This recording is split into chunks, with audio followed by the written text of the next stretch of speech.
अल्हम्दुलिल्लाहि वकफ़ा वस्सलातु वस्सलामु अला इबादिहिल्लज़ीना इस्तफ़ा व अला आलिहि व अस्हाबिहि अजमाइन। अस्सलामु अलैकुम व रहमतुल्लाहि व बरकातुहू। आज 8 मई है और आज world red cross and red crescent day मनाया जाता है। और इस साल जो थीम दिया गया है इसके लिए वो है बी ह्यूमन काइंड। तो ये थीम आप यहाँ पे देख सकते हैं। तो ये जो थीम है ये काफ़ी इम्पोर्टेंट है और इसको समझने की बेहद ज़्यादा ज़रूरत है। अक्सर क्या होता है कि हम ये समझते हैं कि अगर हमारे पास मटेरियल थिंग्स होंगे, मादी चीज़ें होंगी, तो हमारी सर्वाइवल और बहबूदी जो है उससे यकीनी बन जाएगी। लेकिन बुनियादी एक नुक्ता जो हमने समझना है वो ये है कि इंसानियत और ये कायनात जो कायम है ये कुछ जज्बात की वजह से कायम है, कुछ प्रिंसिपल्स की वजह से कायम है। और जब उन जज्बात और प्रिंसिपल्स में कभी हम उनके साथ ज़्यादती करते हैं तो फिर चाहे बाकी क्रिएशंस है, लिविंग क्रिएचर्स है या फिर इंसान है, तो उनकी ज़िंदगी ख़तरे में आ जाती है। तो इसलिए ये जो प्रिंसिपल्स इन द बैकग्राउंड है इनको अप्रिशिएट करना हमारे लिए काफ़ी ज़्यादा ज़रूरी है। तो ये जो थीम दिया गया है बी ह्यूमन काइंड, यानी कि आप इंसानियत का मुजाहिरा कीजिए और आप काइंडनेस का मुजाहिरा कीजिए, आप जो है रहम का मुजाहिरा कीजिए। तो ये बहुत ही बड़ा जज्बा है, प्रिंसिपल है, जिसकी बुनियाद पर इंसानियत और इनफैक्ट जो बाकी क्रिएशंस है वो भी कायम है। देखिए, काइंडनेस अगर आप इस पे फोकस करेंगे तो काइंडनेस जो है, रहम जो है, ये बस इंसान में मौजूद नहीं है, बल्कि जो जानवर भी होते हैं उनकी जब बेबीज़ बॉर्न होते हैं तो वो भी तब ही जी सकते हैं, ज़िंदा रह सकते हैं जब अर्ली डेज़ में उनका जो है उनके पेरेंट्स केयर करेंगे। तो इसलिए हम ये देखते हैं कि जो यूजुअली ख़ास तौर पर जो माँ होती है वो केयर करती है अपने बच्चों का, और तभी जाके उसके बच्चे जो है वो ज़ुर्रियत जो है वो ख़ास किस्म का स्पीशी जो है वो अपनी सर्वाइवल कंटिन्यू करता है। अदरवाइज़ अगर ये काइंडनेस ना हो तो फिर तो सर्वाइवल जो है वो कंटिन्यू नहीं होगी। तो ये हम सारी तकरीबन जो भी जानवर है, जो भी परिंदे हैं, उनमें तकरीबन हम ये देखते हैं। अब इंसान की बात करेंगे तो इंसान का जो बच्चा होता है, बेबी होता है, वो तो ज़्यादा नाजुक होता है और इसको ज़्यादा केयर की ज़रूरत है। अब अगर अर्ली जो ईयर्स इसके होते हैं उसमें इसका केयर ना किया जाए तो ये तो बिल्कुल, जानवरों में तो कम से कम एक मुदाफ़ियत का सिस्टम होता है, एक इम्यूनिटी होती है कि वो किसी हद तक अपने एनवायरनमेंट में सर्वाइव कर सकते हैं, लेकिन इंसान जो है वो तो शायद सर्वाइव बिल्कुल ना करे। तो ये जो हमारी सर्वाइवल है ये डिपेंडेंट है उस काइंडनेस पे जो एक बेबी को दिखाई जाती है, तभी जाके हम सर्वाइव करते हैं। अदरवाइज़ ये ह्यूमन सर्वाइवल जो है वो ओब्वियसली और continuity of this species, of this race, ये फिर पॉसिबल नहीं है। तो ये बुनियादी नुक्ता है जो हमने याद रखना है कि बस मटेरियल थिंग्स इंपॉर्टेंट नहीं, बल्कि इसके पीछे बैकग्राउंड में जो जज्बात होते हैं, जो इंसान को या फिर बाकी जो अल्लाह की ज़ुर्रियत है उनको किसी ख़ास अंदाज से जो एक्ट करने पे मजबूर करते हैं या आमादा करते हैं, तो वो काफ़ी इम्पोर्टेंट है सर्वाइवल के लिए। तो ये एक चीज़ है। दूसरी चीज़ जो यहाँ पे याद रखनी है कि ये जो इंसानियत का जज्बा है, काइंडनेस का जज्बा है, अगर ये ना हो तो फिर there will be millions of people in the world who will not survive. क्योंकि इंसानियत में हमेशा ये हुआ है कि एक तबका हमेशा, या कभी हम ये भी कह सकते हैं बड़ा एक तबका जो है वो गरीबी में ज़िंदगी गुजारता आया है, और उनकी सर्वाइवल जो है,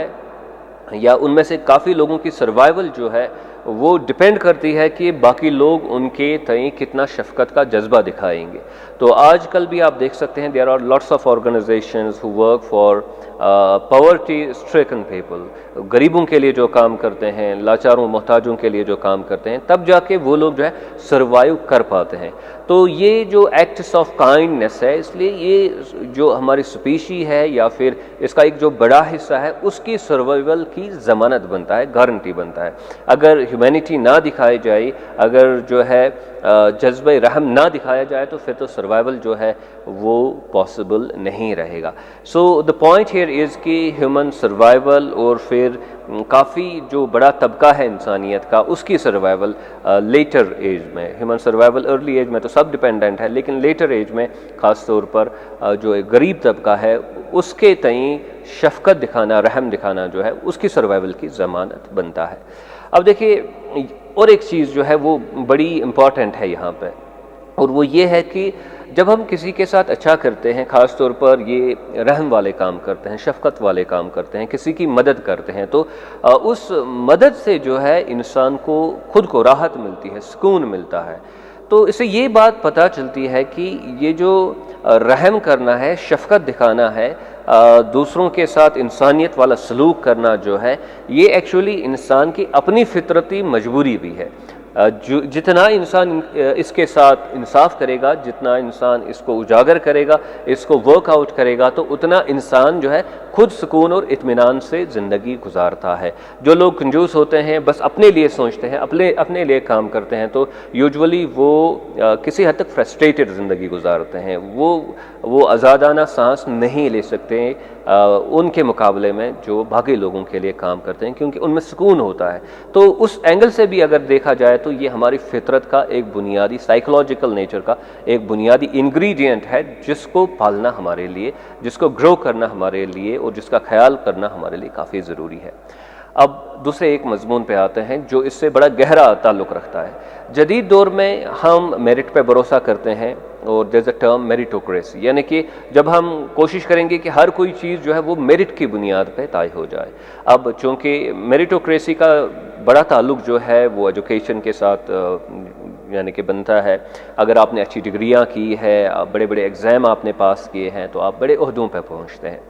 अब मेरिटोक्रेसी में क्या होता है, जब हम बड़े ओहदों पे पहुँचते हैं, हम जो है इम्पॉर्टेंट पोजीशंस हासिल करते हैं, तो ये जो इंसान होता है जो पोजीशन हासिल करता है, इसके जहन में एक एहसास होता है कि भाई ये जो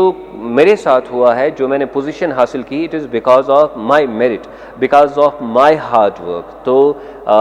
इसका एक जो रेमिफिकेशन है, जो इसका एक कॉन्सिक्वेंस है, वो ये है कि ये बंदा ये सोचता है कि अगर दूसरा बंदा गरीब है, अगर वो इस मुकाम पर नहीं पहुंच सका, तो it is his fault, it is not my fault, और मुझे उसके केयर करने की शायद उतनी बड़ी जिम्मेदारी तो नहीं है, क्योंकि उसके साथ जो हुआ वो उसका किया कराया है, न कि मेरी उसमें कोई जो है मुदाखलत पॉसिबल है कि भाई मैं उसके लिए किसी हद तक ज़िम्मेदार हूँ, या मुझे उसके लिए जो है कुछ करना चाहिए। So why should I bother about other people, ये एक कॉन्सिक्वेंस है जदीद मेरिटोक्रेसी का। अब देखिए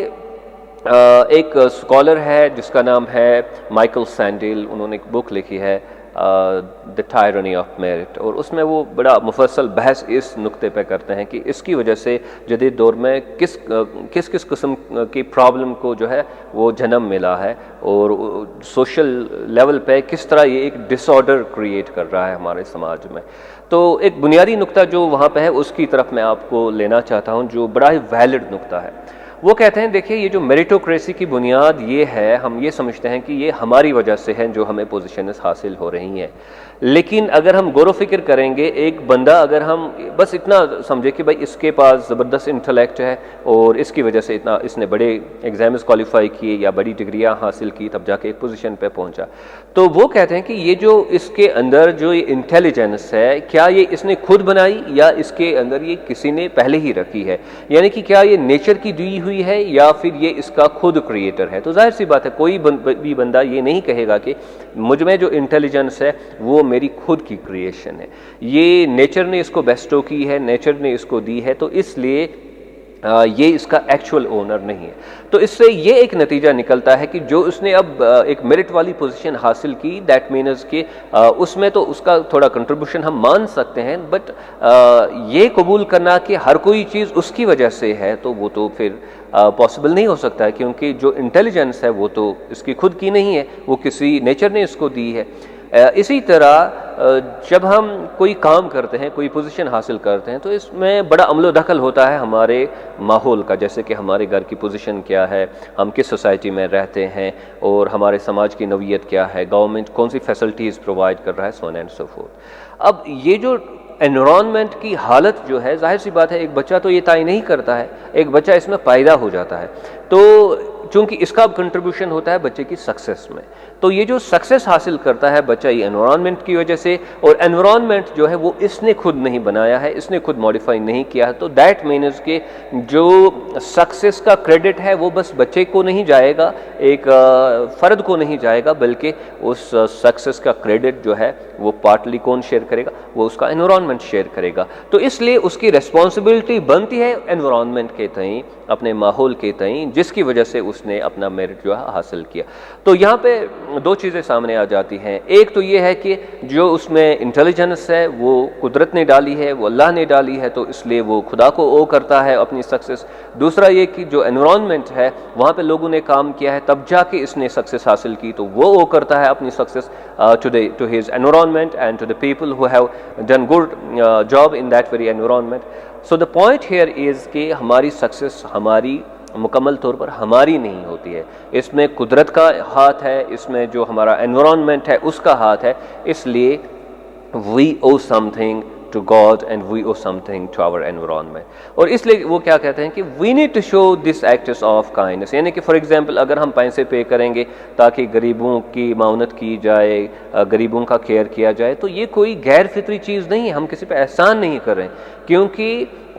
we owe this thing to them, because जो हमारी इंटेलिजेंस है वो हमारी नहीं, वो खुदा की है, वो या फिर वो एनवायरनमेंट की वजह से हम सक्सेसफुल हुए, तो एनवायरनमेंट को वापस हमारा देना लाजिम बनता है। तो इसलिए जो एक्ट्स ऑफ काइंडनेस है उसके पीछे एक लॉजिकल बुनियाद है। ऐसा नहीं है कि ये बस हम किसी पे एहसान कर रहे हैं, नहीं, ऐसा है कि जो एनवायरनमेंट है हम उसका हम पे कर्जा है, और इसलिए वो कर्जा चुकाना जो है वो लाजिम बनता है। तो मैंने इसलिए पहले इस अंदाज से बात की ताकि एक सेक्युलर पर्सपेक्टिव आपके जहन में रहे कि हम इस चीज़ के बारे में एवन सेक्युलर होकर कैसे सोच सकते हैं। लेकिन अब जो पर्सपेक्टिव मैं आपके सामने रखना चाहता हूँ वो इस्लामिक पर्सपेक्टिव है कि इस्लाम के नुक्ता निगाह से हम इस चीज़ को कैसे देख सकते हैं। तो पहली चीज़ जो यहाँ पे याद रखनी है कि जो रेड क्रॉस और रेड क्रिसेंट डे मनाया जाता है, पहले ये रेड क्रॉस था और 84 में इसको रेड क्रिसेंट के साथ अमलगम किया गया। तो रेड क्रॉस जो रिप्रेजेंट करता था वो ज़्यादातर क्रिश्चियन वर्ल्ड को रिप्रेजेंट करता था, और रेड क्रिसेंट जो है फिर वो इस्लामिक वर्ल्ड को उसने रिप्रेजेंट करना शुरू कर दिया, और इन दो को जो है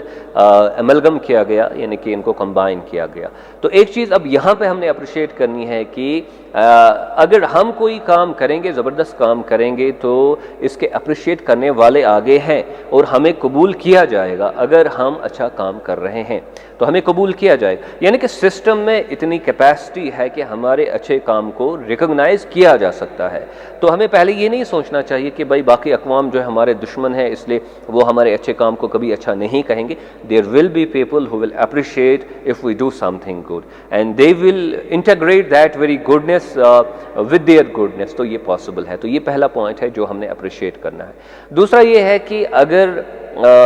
हम काइंडनेस को, इंसानियत के जज्बे को अच्छा समझते हैं तो दुनिया में बाकी लोग भी हैं जो इसको अच्छा समझते हैं, और हमें इस बुनियाद पर उनके साथ एक रिश्ता कायम करना चाहिए, बॉन्ड क्रिएट करना चाहिए, ताकि जो कॉमनैलिटीज़ हैं उनके अराउंड जो है हम एक सोशल फैब्रिक को बिल्ड करें, हम सोसाइटी को कंस्ट्रक्ट करें, या यूँ कहिए कि रिकन्स्ट्रक्ट करें। क्योंकि इस वक्त जो मुनाफरत का माहौल है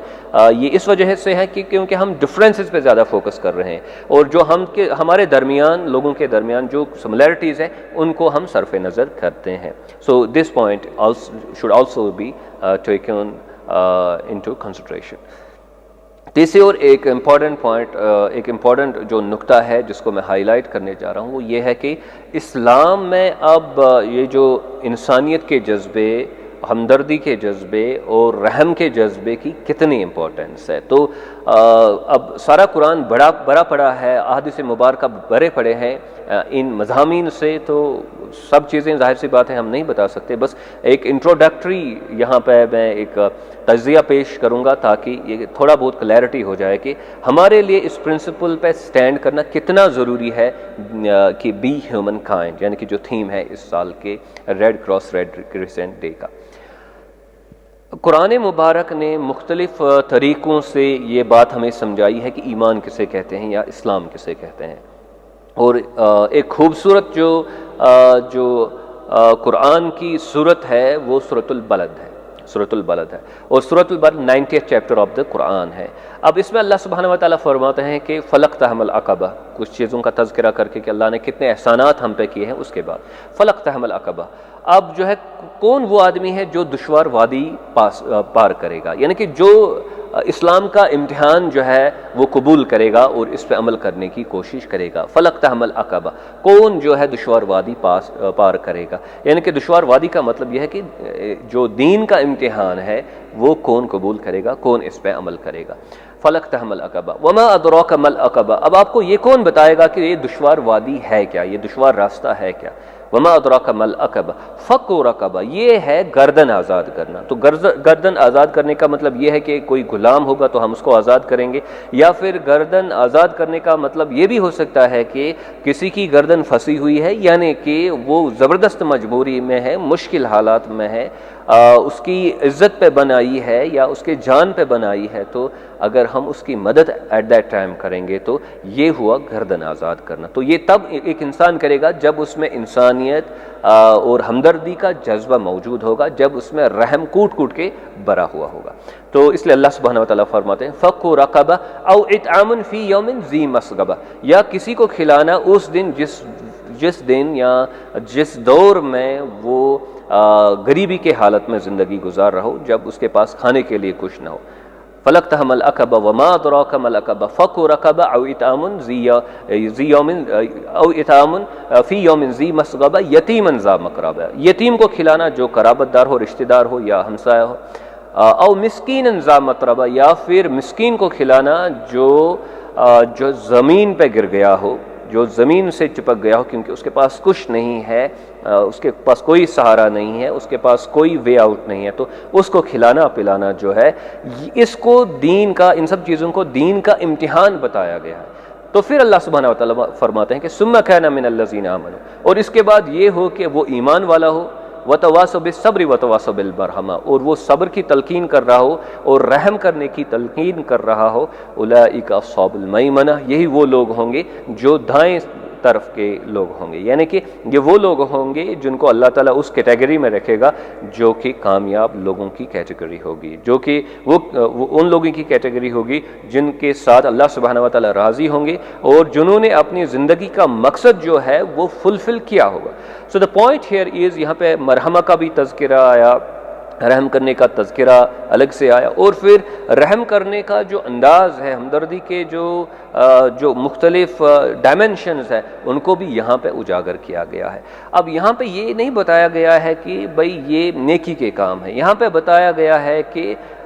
ये एक्चुअली दीन का इम्तिहान है, ये ईमान का इम्तिहान है। तो ये जो इंसानी हमदर्दी है, इंसानियत दिखाना और फिर बाकियों के साथ रहम के साथ डील करना जो है, ये कोई नेक काम नहीं है, ये बल्कि ये दीन है, ये दीन का इम्तिहान है। जो बंदा ये कर पाएगा उसने दीन का इम्तिहान जो है वो पास किया, वो मुकम्मल किया, वो कामयाब हो गया इस यानी कि डायमेंशन को फुलफिल करते हुए। सो द पॉइंट हियर इज़ कि बी ह्यूमन काइंड कितना ज़रूरी है हमारे लिए एज मुस्लिम्स। और एक चीज़ जो आप नोटिस करेंगे बार बार कुरान में, वो ये है कि जो भी सूरत कुरान की जब स्टार्ट होती है तो वो होती है बिस्मिल्लाहिर्रहमानिर्रहीम। तो इसमें जो है अल्लाह के लिए जो अवसाफ बयान फरमाए गए हैं वो क्या है, अर्रहमानिर्रहीम,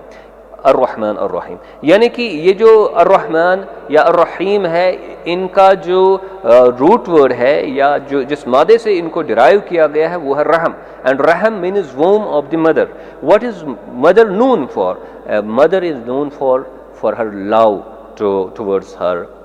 baby, towards her children. Okay, तो ये जो लव है, ये जो रहम है, इसकी बुनियाद पे जो है अल्लाह सुब्हानहू व तआला के औसाफ भी जो हैं वो अर्रहमान और अर्रहीम रखे गए हैं, या अल्लाह सुब्हानहू व तआला ने खुद के लिए वो बयान फरमाए हैं। सो द पॉइंट हियर इज़ कि हर सूरत जो कुरान की मासिवाए सूरत तौबा जो 9th चैप्टर है कुरान का, हर सूरत कुरान की बिस्मिल्लाहिर्रहमानिर्रहीम से स्टार्ट होती है। इससे हमें क्या पैगाम मिलता है? इससे हमें सीख मिलती है कि भाई हमारा अल्लाह जो है वो रहमान और रहीम है, और इससे हमें ये दर्स मिलता है कि भाई हमारा जो कैरेक्टर होना चाहिए वो इन्हीं औसाफ के साये में बिल्ट होना चाहिए, इन्हीं औसाफ के बैकग्राउंड में बिल्ट होना चाहिए। बार बार इस चीज़ को क्यों दोहराया जाता है? ताकि हम में रहम के जो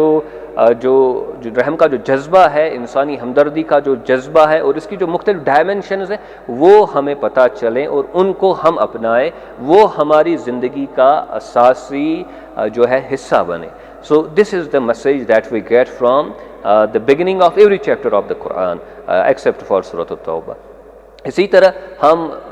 सूरत फातिहा बार बार दोहराते हैं, तो इसमें भी है अर्रहमान अर्रहीम। और अगेन जो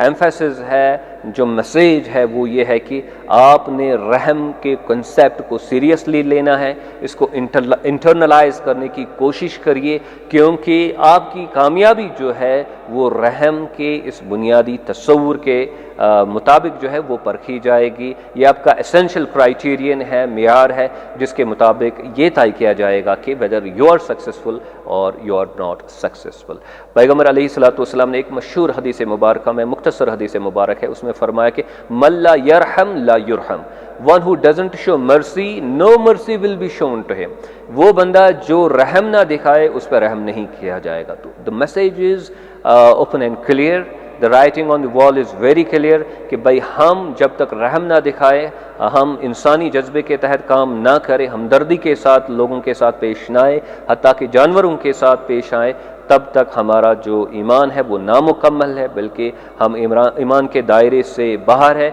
और जब ही हम रहम करेंगे, हमदर्दी के साथ लोगों के साथ पेश आएंगे, तभी जाके जो है अल्लाह सुब्हानहू व तआला हमारे साथ हमदर्दी और रहम का सलूक करेंगे आखिरत में। तो काफ़ी सारे आयत मुबारक है और कुरानी आयत हैं, सॉरी अहादीस मुबारक हैं, जो हमें इस चीज़ की तरगीब देते हैं, जो हमें समझाते हैं कि रहम कितना बड़ा एक असूल है हमारे दीन के मुताबिक, और इसको अपनाना, इंटरनलाइज करना और इसको उजागर करना और इसके मुताबिक ज़िंदगी गुजारना कितना ज़्यादा ज़रूरी है हम सब लोगों के लिए। मुझे उम्मीद है कि ये सेशन आपके लिए मुफीद साबित हुआ होगा। अकुलु हाज़ा अस्तगफिरुल्लाह ली व लकुम।